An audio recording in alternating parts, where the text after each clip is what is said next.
Bem-vindos ao Pod Clássica, o seu podcast sobre educação clássica.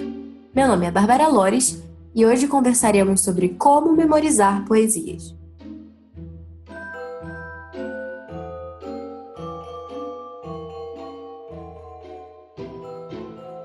No último episódio, a gente estava conversando sobre a importância da memorização de poesias no desenvolvimento linguístico. E se você, assim como eu, ficou convencido dos benefícios que a memorização oferece e resolveu que vai implementar também isso na rotina dos seus filhos, você deve estar se perguntando, né? Mas por onde começar? Com quantos anos será que meu filho pode começar a memorizar poesias? Como que eu vou inserir essa memorização na rotina dele? Existe algum método para seguir? E, bom, se você quer saber as respostas para essas e outras perguntas, o episódio de hoje do Pod Clássica é para você. Para esse episódio, a gente está se baseando num artigo da Brandy Vansell, que está publicado no blog Afterthoughts. A Brandy vive na Califórnia com o esposo dela e seus 4 filhos.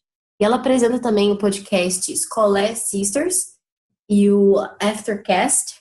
E ela também faz parte da equipe de suporte do Ambleside Online, que é esse famoso currículo gratuito e online que é baseado nos princípios da educação clássica de acordo com o método Charlotte Mason. O título original desse artigo da Brandy é What Poetry Looks Like, e ele faz parte de uma série de postagens lá do blog da Brandy em que ela está destrinchando o Ambleside, que é esse currículo.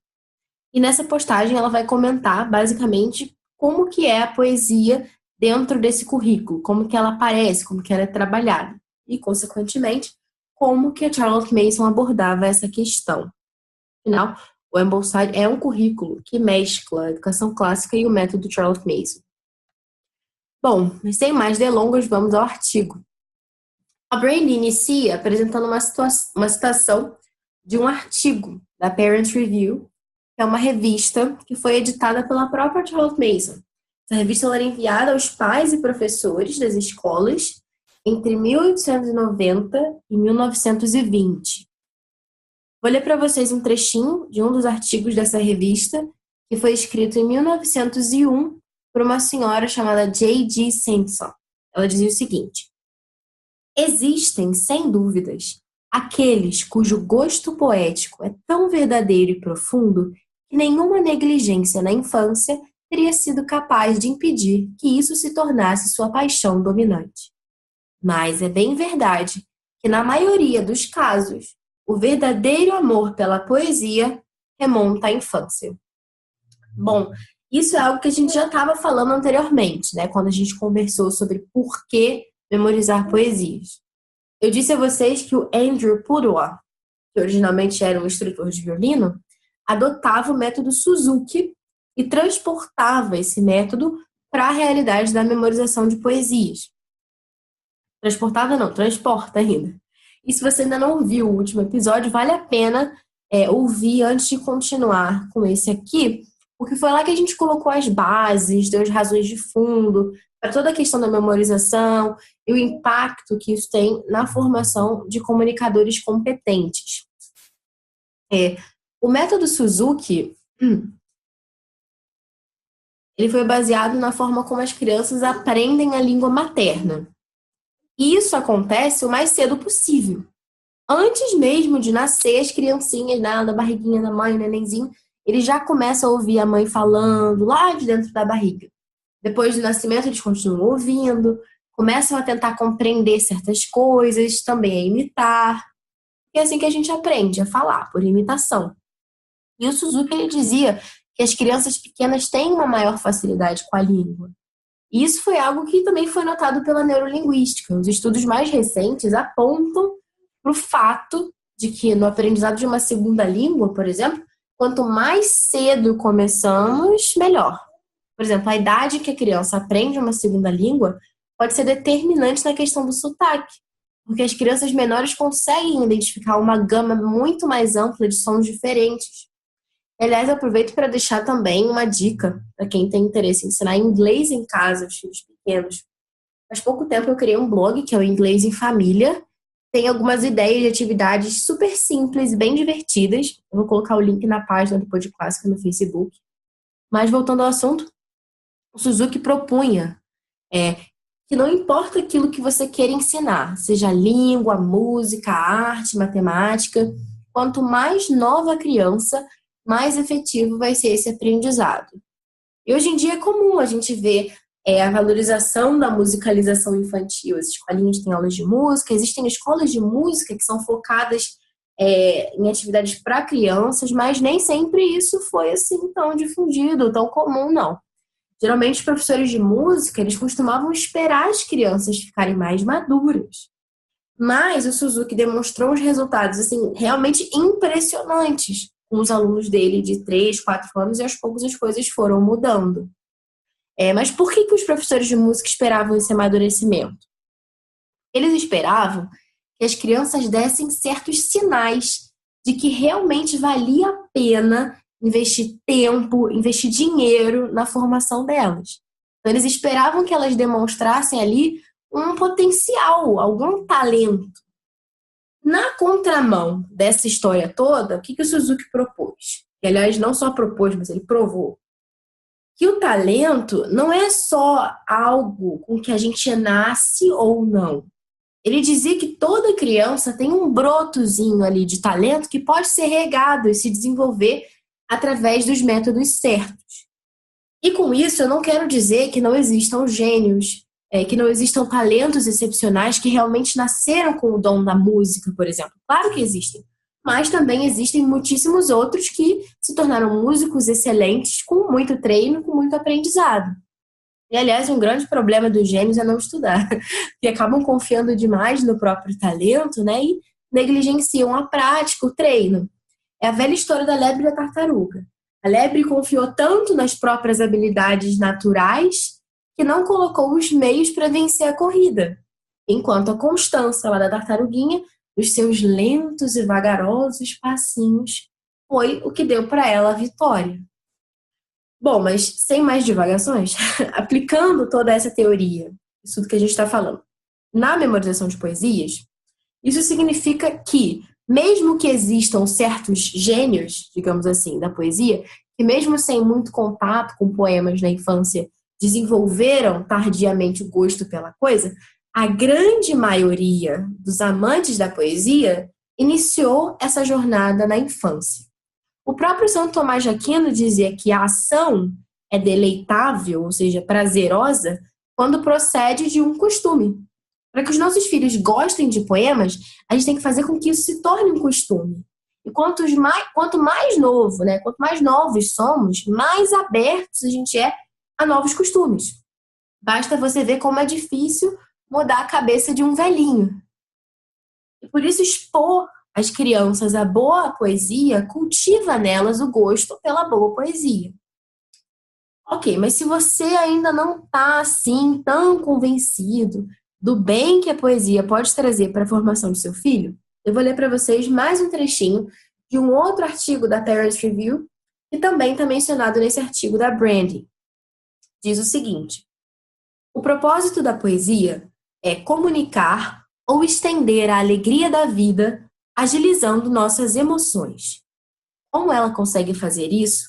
Qual é a mágica da arte ou da natureza? Só saberíamos se fôssemos poetas. Mas é isso que ela faz. Ela nos ensina a sentir, expressando por nós, da forma mais perfeita, emoções humanas que nós reconhecemos como certas e compartilha conosco. É bom que todos nós aprendamos a sentir. Aprendamos como nos devemos sentir na presença da natureza, como nos devemos sentir em relação ao país, ao amado ou à esposa ou ao filho. Ser ensinados a sentir o mistério da vida, a glória dele, o patos dele. É bom para nós que sejamos sacudidos para fora da nossa absorção letárgica de nós mesmos e que nossos olhos sejam ungidos com colírio, para que possamos olhar ao nosso redor, alegrar-nos e elevar nossos corações.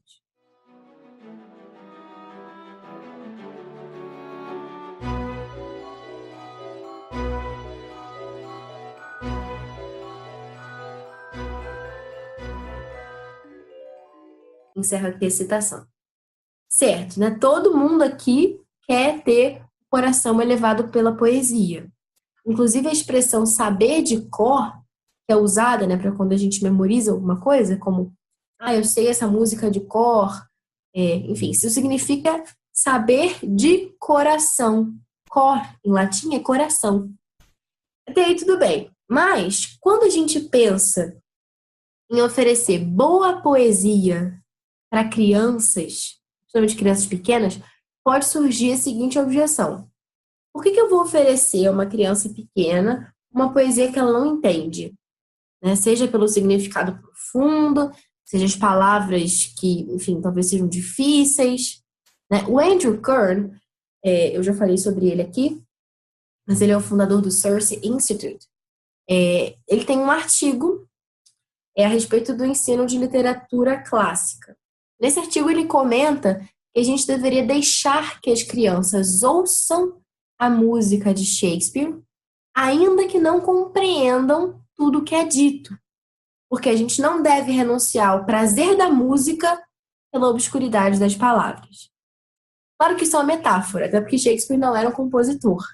Mas já que a gente está falando de música, quantos de nós não compreendem algumas palavras do hino nacional? Será que a gente deveria parar de ouvir o hino nacional ou de cantar o hino nacional por causa disso? Não. Então, aplicando essa ideia ao trabalho com poesias na infância, a gente pode sim oferecer às crianças poemas que contenham palavras que são desconhecidas para elas. É assim que o vocabulário delas vai ser expandido. É assim que elas vão construindo aquele banco de dados linguisticamente sofisticado e gramaticalmente correto de que a gente estava falando no último episódio. Se as palavras das poesias fossem ali simplesmente iguais a tudo que a gente fala no dia a dia, mais do mesmo, acrescentariam muito pouco aos nossos filhos. Mas é claro, a gente não vai começar lendo a Divina Comédia para o moleque de 2 anos. Né? Existem poetas que produziram textos muito bons para serem trabalhados com crianças. A gente tem o Olavo Bilac, tem Cecília Meirelles, Vinícius de Moraes. Ok, mas chega de teoria, agora vamos para a parte prática da coisa. Já que a gente está falando sobre poetas, a gente precisa ter em conta algumas coisas na hora de selecionar qual poeta que vai ser trabalhado. Então, quais são esses fatores? Você precisa verificar se o poeta em questão tem uma quantidade razoável de poesias, para que você possa distribuir essas poesias no seu planejamento. Então, 2 grandes referências do método Charlotte Mason, no que se refere a currículo, são o Ambleside Online e o Simply Charlotte Mason. Eu já comentei aqui um pouquinho sobre o Simply Charlotte Mason, mas é um site excelente para começar a entender o método. O Ambleside Online recomenda que a gente selecione um poeta para ser trabalhado a cada trimestre, enquanto o Simply Charlotte Mason sugere um poeta por ano, sendo uma poesia por semana, a sugestão deles. Então, no momento que você for selecionar ali o poeta, você precisa verificar. Será que ele tem a quantidade de poesias necessária, seja para um trimestre inteiro ou para um ano letivo? Né? Dependendo daquilo que você for adotar, você precisa checar isso. Mas não seria mais fácil, mais diversificado, misturar diferentes poetas? Sim, mas a importância de focar em um poeta de cada vez está no fato de que ao longo daquele tempo, a criança vai poder ir se acostumando com o estilo daquele poeta em específico, além de também conhecer um pouco sobre a vida dele. A Charlotte Mason dizia que a educação é a forja das relações entre a criança e o mundo. E no 3º volume da série de livros dela, ela afirma que, abre aspas, as crianças devem ter relações com a terra e a água, devem correr e pular, andar e nadar. Devem estabelecer a relação entre o criador com o material de tantas formas quanto seja possível. Deve ter relações queridas e íntimas com pessoas, através da relação presente, através de conto ou poema, imagem ou estátua, através da lança com ponta de pedra ou do moderno automóvel. Fera e pássaro, erva e árvore, elas devem conhecê-los familiarmente. Fecha aspas.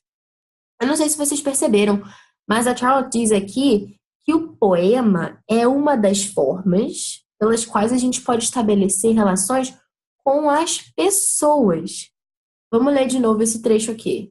Ela não está falando só da gente fazer uma relação com o poema, mas com uma pessoa através desse poema. Ela diz assim: devem ter relações queridas e íntimas com pessoas, através da relação presente, através de conto ou poema. Depois segue o texto. Então, a poesia é uma forma da gente estabelecer uma relação com o poeta. Essa pessoa que, em muitos casos, pertence ao passado. Certa vez eu vi uma frase que eu achei muito interessante, né? Que a gente não se trata de viver para sempre, mas de produzir alguma coisa que o faça. Então, embora muitos desses poetas tenham morrido, a obra deles perdura. E por isso é tão importante que a gente selecione com cuidado os poetas que vão ser estudados. A Brandy propõe uma questão também no artigo dela, que é uma coisa que a gente realmente precisa pensar, né? Vale a pena a gente considerar. Será que as ideias desse ou daquele poeta realmente valem a pena? Será que aquilo que eles pensavam é realmente algo que vale a pena a gente meditar depois da morte deles, algo que perdure, algo que faça um sentido, né? Porque os poemas da infância, eles vão ficar guardados na memória e no coração dos nossos filhos. As ideias deles podem ser inspiradoras ou prejudiciais. E cabe a nós selecionar com cuidado aquilo que vai fazer parte desse repertório mental. A gente tem essa oportunidade.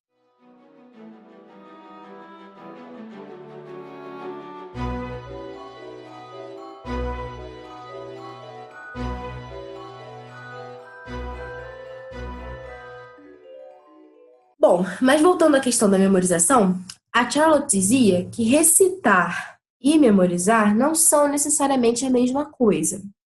E ela também dizia que é muito bom armazenar na memória das crianças uma boa quantidade de poesia. Mas, e aí entra a grande questão, poesias que tenham sido aprendidas sem trabalho, sem esforço. A Charlotte conta que ela visitou certa vez uma casa, nessa casa vivia uma senhora, e essa senhora tinha lá suas próprias ideias no quesito educação. E baseada nessas ideias, ela estava educando a sobrinha.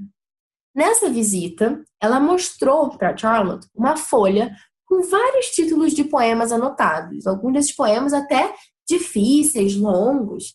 E essa senhora disse para Charlotte que a sobrinha poderia recitar todos esses poemas, mas que ela nunca tinha de fato memorizado nenhum deles. E de fato ela recitou belamente, sem hesitar, alguns daqueles poemas para Charlotte. Peraí, como assim? Agora você tem que estar confusa. Eu estou falando aqui tanto da importância de memorização e tudo, mas como é que ela sabia de cor, né, de memória, aqueles poemas sem nunca ter memorizado, né? Então, essa senhora, ela tinha feito uma grande descoberta e ela revelou o segredo dela para Charlotte. Como que ela fazia? Ela lia um poema para a sobrinha. Aí, no dia seguinte, enquanto a menina estava brincando, ela lia novamente. No outro dia, ela lia mais uma vez enquanto o cabelo da menina era penteado.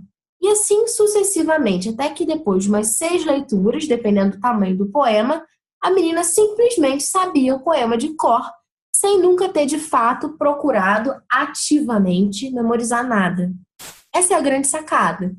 Então a criança, ela não precisa seguir técnicas de memorização.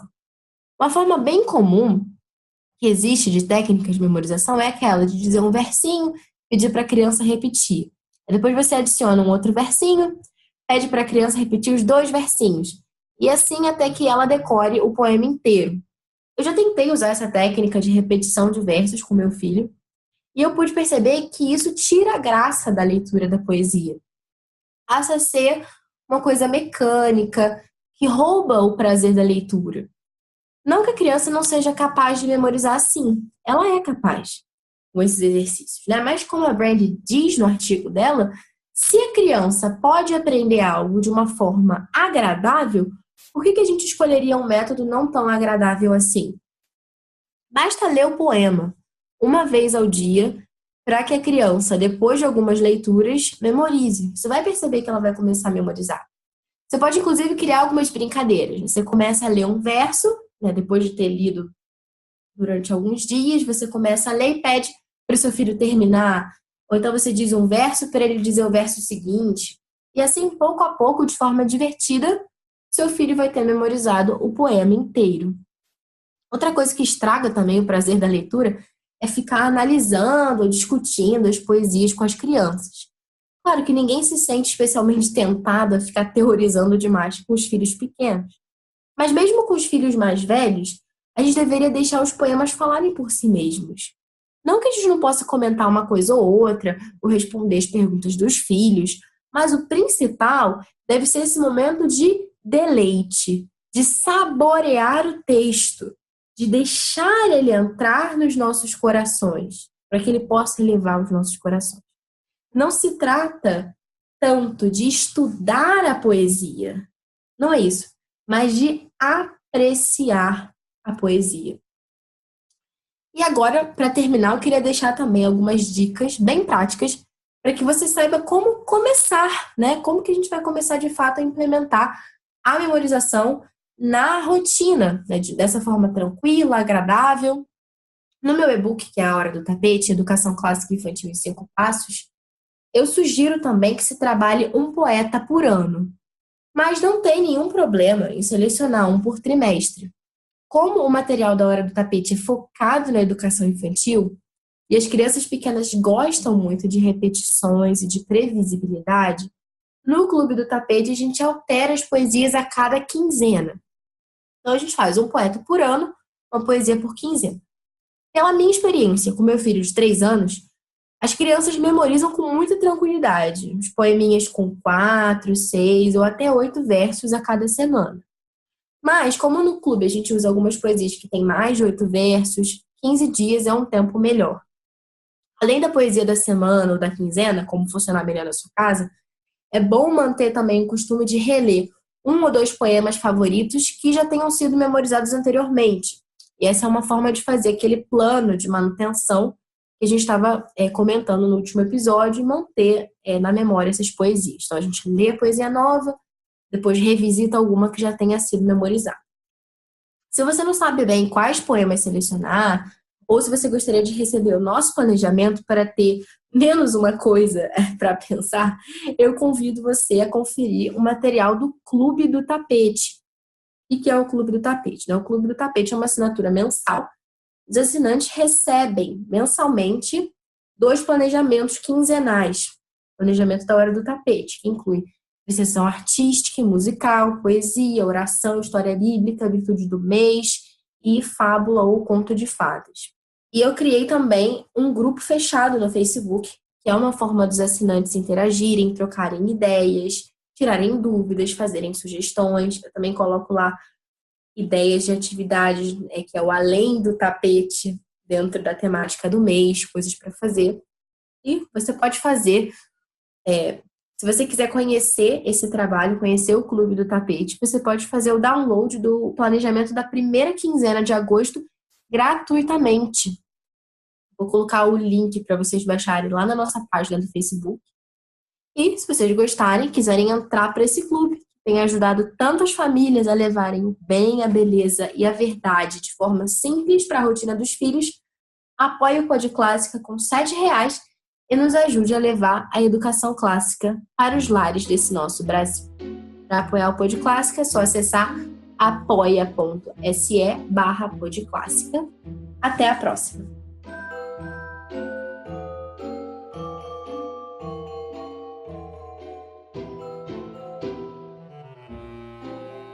Você ouviu o Pod Clássica, primeira temporada, episódio 11.